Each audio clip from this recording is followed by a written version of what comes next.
Okay, so welcome to video 2, where we're going to run through signs of early labour, cervical effacement and dilatation, staying at home and what you could be doing, and when to come to hospital. Okay, so signs of labour, so early labour. Okay, so I suppose probably what you're going to feel in the days that even precede this happening, and this would be based on my experience looking after women over on the ward and from having my own babies. What typically women will notice is maybe a day of kind of niggly lower abdo discomfort. So I suppose only the women will be able to relate to this one, but what it might feel like is the lower abdo niggles that you might experience a day or two before you do your period. And then over probably, for some women it could be the course of the day, for some women on into the next day, they'll notice that these lower abdo niggles, they start to get a little bit more uncomfy, and they might be quite like maybe the period-like pain you might take 2 paracetamol for. Okay, now those 2 examples of that low down uterine activity, they would be what we would call pre-labour pains. Okay, so they wouldn't be contractions just yet, but they're really useful to let us know that things are happening in the background. So I'd say when you notice these pre-labour niggles, like carry on about your day. Obviously use your common sense, don't go too far away from the house, but like if you were going to meet a friend for a cup of tea, like carry on and go meet your friend. If you were going to go on a walk, carry on and go on your walk. So I suppose just have a little awareness that, you know, there is to have an expectation that this is what you might experience in the run up to labour, but that it might not actually be labour itself at that point. Okay, and then what's probably going to happen is just, you know, one of those hours or one of those days, you'll notice that this discomfort no longer feels low down and niggly. What it starts to begin to feel like is wave-like, and you'll notice that you can feel it usually throughout your entire bump. And wave-like, I suppose, starts off mild, reaches a peak, and then relaxes. So when you start to feel contractions, I suppose, that feel more wave-like, well, now you're in early labour. Okay, and initially you'll find that they're really irregular, so they're a little bit all over the place. And over the course of the day or days, you'll notice that they get increasingly stronger and increasingly closer together. In the early stages, they can be quite stop-starty. So you might find that you're walking and they're there, you know, and then you go home and you sit down and you have a snack. But when you sit down, they go away, you know. So early labour contractions would generally be quite stop-starty. So we say a change in position, massage, walking, eating, drinking can actually relieve these contractions. If they do go away for a little bit, just for you to know, like, don't get frustrated with your body. This is generally Mother Nature's way of just saying, take a little bit of a breather, close your eyes and go to sleep, or, you know, listen to a bit of music or watch a movie, you know, but it's your body's way of giving you a little bit of a break, because we know this early first stage can be quite long. So, you know, just listen and kind of follow your body's lead. Sometimes they're inconsistent, some are short, some last a few minutes. And the job of these early contractions, what they're doing is they're thinning out the neck of the womb. Okay, so irregular contractions, their job is to thin. Regular contractions, their job is to open. Okay, so you've probably heard us say before, stay at home while they're irregular and come into the hospital when they're in that 1-5-1 regular pattern. And really what we're thinking is, stay at home while the neck of the womb is just thinning, and come into us when the neck of the womb is opening. And I suppose, like, when it's explained like that, it probably makes a bit more sense. So what's happening, I suppose if we backtrack to Braxton Hicks, which we spoke about in the last video, Braxton Hicks are, you know, uterine tightenings, so something like this. And they're doing absolutely nothing to the neck of the womb. So when you feel painless Braxton Hicks, remember that nothing is happening to your womb, to the neck of the womb, completely normal. And then in early labour, what's going to happen is you're going to have some irregular contractions. Okay, and what irregular contractions are going to do is they're going to thin out the neck of the womb.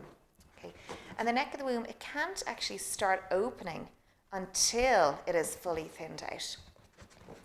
So this is what we're expecting, and this is what's happening from early labour irregular contractions. So you can see there that nothing is happening in terms of opening, but that the neck of the womb has now thinned right out, and a few regular contractions. Now they'll open that cervix. Okay. Sometimes people ask, like, the length. You know, what if you're having irregular contractions for 12 hours? You know, irregular contractions, regardless of how long they're going on for, they're always thinning. Okay, so it's the characteristics of the contractions that are going to be guiding you as to when to go to hospital, rather than like the length of time that the contractions have been going on for. So irregular, thinning, regular, opening. So what's happening during this stage? So what's happening physically in the early stages when contractions are irregular? Your cervix is beginning to thin out and open. Midwives in the hospital use midwifery jargon, and they might say your cervix is beginning to efface. So efface means thin out, but it's important for you to hear that, just in case we use our jargon by accident when we're talking to you. So if an effacing cervix is actually a really, really good thing. Now your contractions. So they're probably still a little bit all over the place. So, you know, some are short, some are a bit lasting a bit longer. They could be coming every 7 or 8 minutes, then they go away altogether. So they're irregular. The hormones involved. So I think if you have an understanding of your labour hormones, it gives you control and it makes everything a little bit clearer. Okay, so labour hormones are prostaglandins, oxytocin, and endorphins. Okay, so what do all these hormones do? So prostaglandins, we mentioned earlier when we were talking about the neck of the womb. And do you remember I was saying how it's thick and firm and closed to begin with, and a surge of prostaglandins is going to encourage this neck of the womb to thin out and relax. So prostaglandins are the first labour hormones that our body is going to produce.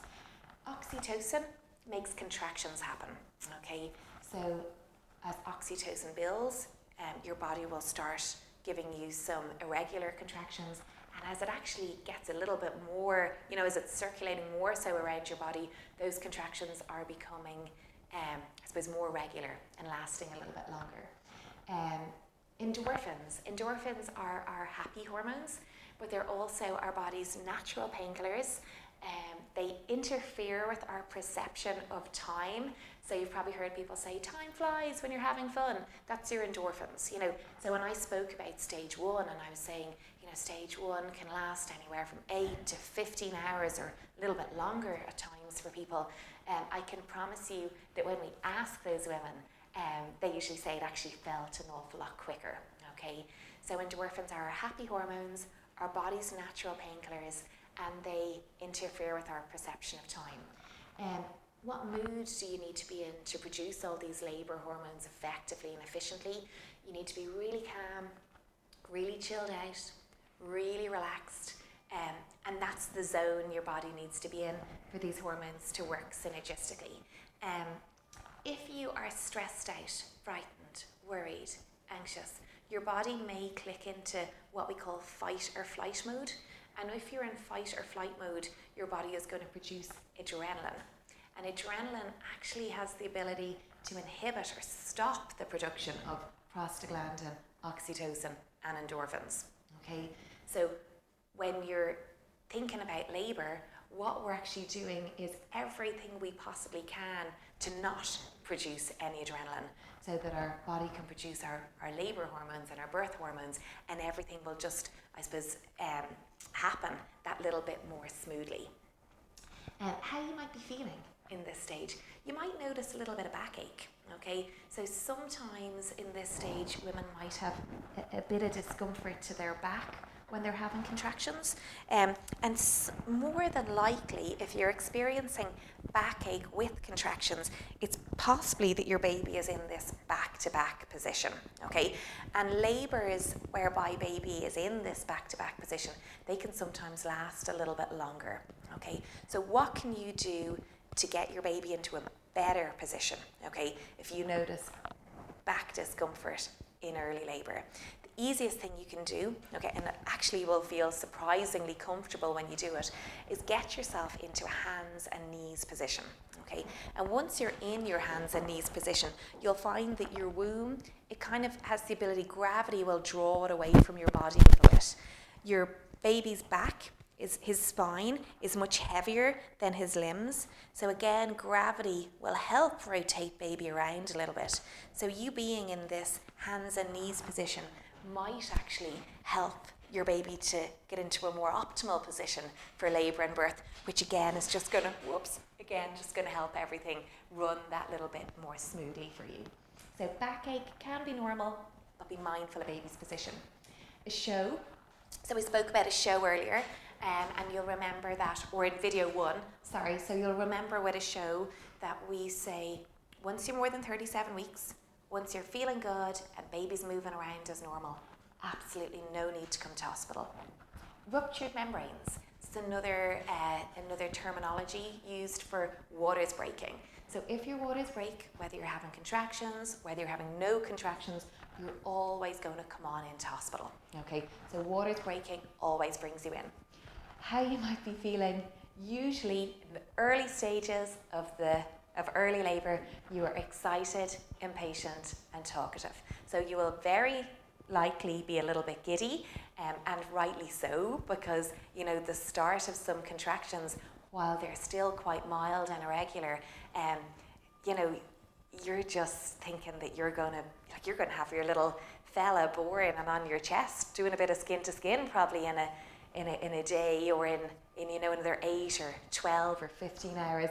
And you've been waiting for this for an awful long time. So naturally you're going to be excited and impatient and talkative. But do remember, as the day goes on and as the contractions begin to get a little bit longer and a little bit stronger, this excitement may change to, I suppose, more of a seriousness and a focused and a bit of concentration. Okay, but if you're feeling like this in the early stages, this is very clearly your body telling you it's still time to stay at home. And your contractions are mild. Okay? And what can you be doing in this staying at home stage? And why do we recommend staying at home? So I suppose there are a few reasons why we think staying at home is a good idea, but the main one is to allow your labour hormones build. You need to be calm, chilled out, relaxed, happy for your body to produce prostaglandins, oxytocin and endorphins. And if you're at home, in your own house, in your own environment, with very little external factors that are going to influence your mood, you've got control over what you're exposing yourself to. Probably nice music, maybe a few candles lit, a nice warm bath. That's much better for your labour and birth hormones than, say if you were in here, number one, in early labour, not knowing how long it's going to take for these contractions to reach the point of 151. As well, our early labouring ward is lovely. It's a lovely 5-bedded area, but you have no control over who else is there. So you could be breathing really beautifully through your irregular contractions, but maybe somebody else in the room is a little bit more stressed out, and that might knock on, stress you out, release a little bit of adrenaline in response, and now what's happening, your birth hormones, everything's actually starting to slow down. So I suppose that's the main reason we encourage stay at home, because we know you're going to be more comfy. Eat light foods, drink plenty of water, and breathe deeply. So why are those 3 things important? Okay, so you might remember earlier that I mentioned that your womb is a giant muscle. Okay, so this is your womb, and it's a giant muscle, and it is busy contracting and retracting and contracting and retracting. If you think to sports, what 3 things do muscles need in order to work really efficiently and effectively? Okay, well, they need energy in the form of calories, so that's our eat light foods. They need to be well hydrated, so that's why we're encouraging you to drink more water. So to be drinking about 250 mils of water every hour, and if you're thirsty, that's actually your body asking you to drink a little bit more water, okay? And to breathe deeply, because muscles that are receiving loads of oxygen, well, they're going to work much better, So big deep breaths in and deep breaths out during contractions is just going to mean loads of oxygen is getting into your lungs, through to your bloodstream, and being carried to your womb, which is a giant muscle, and to your placenta and to your baby, okay? What else can you be doing? Distract yourself. So thinking back to the niggly discomfort that precedes labour, get out and about. You know, if you were due to meet your friend for a cup of tea, still meet your friend. You know, so try and distract yourself. When you reach a point where they're a little bit more wave-like, we're in early labour now, but everything is still a little bit, you know, irregular, and you're not really sure how much longer of this to kind of expect. Busy yourself, okay? So that busying yourself, you might go on a walk, your partner might go on a walk with you, you might watch your favourite movie on Netflix if it's late at night, you know. You might listen to music, you might have a bath, you might ring a family member, you know, so it's just keeping busy and trying not to focus too much on these contractions. The reason that you don't want to focus too much is because, like, they are irregular by nature, so there is going to be no way to determine, like, there's going to be no rhyme or reason to them, and that can sometimes lead to a little bit of frustration. You know, then they might go away altogether, you know, but you're enjoying them being there because you were excited about your baby, you know, seeing him in the next couple of days. So focusing too much on contractions in the early stages while they're still quite irregular can sometimes, you know, in your subconscious get to you a little bit, and you might just produce a little bit of adrenaline in response, which can potentially have the knock-on effect of slowing things down. So stay totally distracted, however that might be. Walking and the birthing ball. Okay, so why is that helpful? Okay, so we know that babies fit perfectly through the pelvis in this position. Okay, so just at that kind of diagonal there, they fit so easily through. But we know that the likelihood of baby being in that perfect position, that very moment that your contractions start, it's probably quite slim, okay? So he could be like this, or like this, or maybe like this. So if you were to do a little bit of walking, can you see how you're moving might just nudge and encourage baby round into that better position? Or you might have a little bit of backache or a hip pain, so maybe the walking might be uncomfy. So that's when you go in your birthing ball. And on your birthing ball, you're just moving baby and nudging baby. So you're doing nothing other than bouncing away in your ball, but your baby is moving into a better position. If baby's already in a really good position, okay, your walking and your bouncing is just going to encourage him further down into the pelvis. So it's always going to be a good thing. On the HSE website, there is information around, like, things that you can be doing to help your body prepare for labour.